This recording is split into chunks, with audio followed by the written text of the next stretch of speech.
Hi there. So today we are going to go over some historic timeline in Afghanistan with some important events and how it related to a book we currently read called "A Thousand Splendid Sun."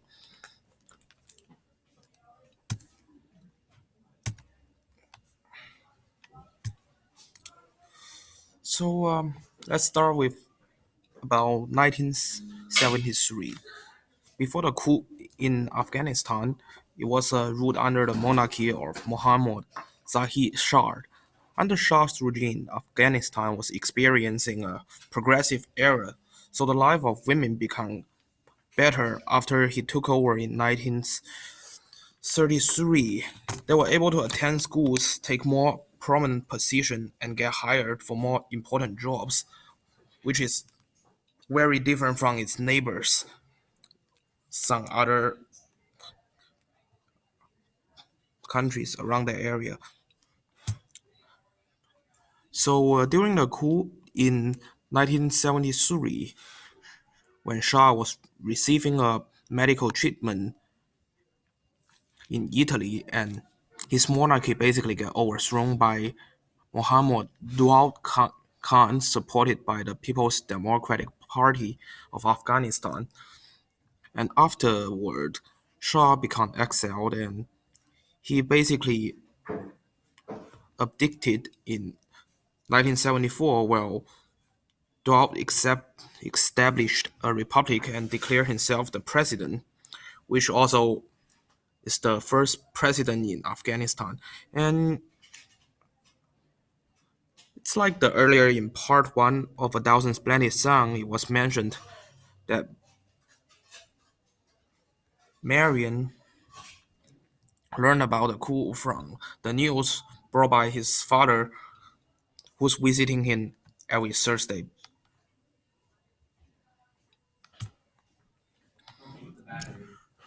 From 1973 to 1978, Dowd is even more progressive regarding the women's rights. He claimed there's no justification to veil and seclude the women, so basically they can, at that point, like women are allowed to go out freely without their husband, and they don't have to wear the burqas.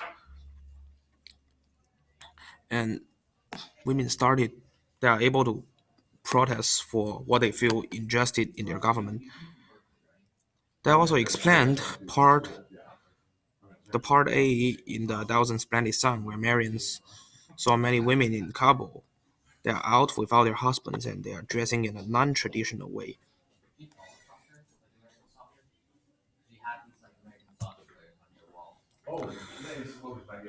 However, during his years, he had a uneasy time with PDPA, the People's Democratic Party of Afghanistan, which supported him to gain his regime in 1973. So, 1978, the PDPA started a Saw revolution, and they basically attacked the president's palace.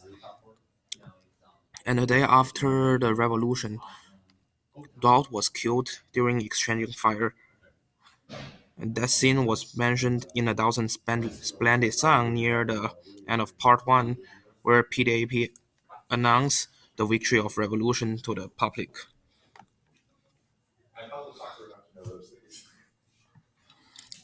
After PDAP took over, they required equal rights for women.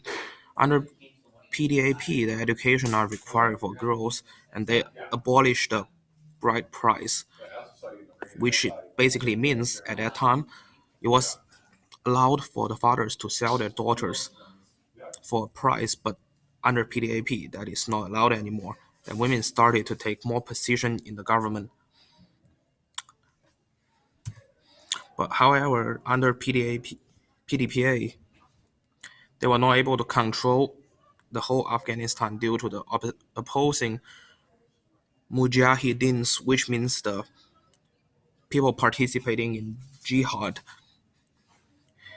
So by the end of 1979, the Soviet Union deployed the 40th Army to back up the PDPA. During the occupation, many people lost their job. For example, like in the book, Layla's father who was a university professor.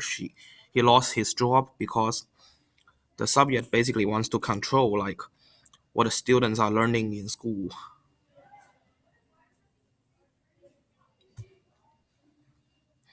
And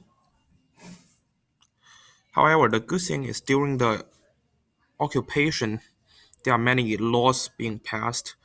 For example, in 1979, the law the set it 16 as the minimum marriage age, and that was enforced. And by 1984, women were involved in different industries and made up half of the labor force of Afghanistan, which is really impressive compared with what it is right now and other of its neighbors at that time.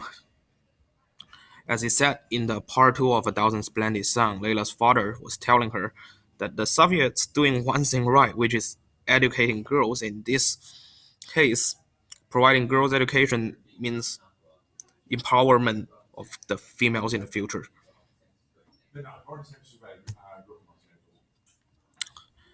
However, the Soviet withdrew its army in 1989 due to its economy problem and multiple other problems domestically, and the government under PDPA soon collapsed in 1992, which is basically a year after the dissolution of USSR. And when the PDPA collapsed, the different faction of Mujahideen was not able to come to agreement.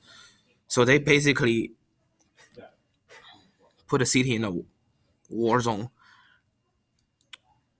and the women's rights started to decline after the collapse of PDPA, since those Mujahideens are somewhat more fundamentalist and more what we call traditional.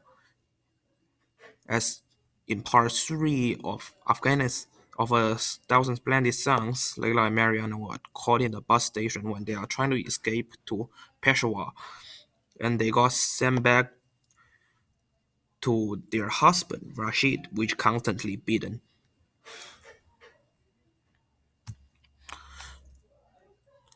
So Afghanistan was basically a war zone until 1996 when Taliban take over, and that's a beginning of a bigger nightmare for the people of Afghanistan, because this fundamentalist group basically enforce a lot of harsh rules to the people of Afghan, and few examples like singing is forbidden, dancing is forbidden, playing cards, playing chess, gambling, and kite flying are forbidden. That's few examples, and more specifically for women, they are not allowed to be out of the house on their own. It must be accompanied by husband or other male family members, and they are not allowed to wear charming clothes. They are not allowed to speak unless they are spoken to. And so when Taliban took over, all the efforts in the progressive changes for women were basically wasted, because it basically goes back to like when everything started. And after 9/11 in 2001, the NATO invaded Afghanistan. So Taliban doesn't exactly have control over the country at that time, but women's situation never became as good as it used to be.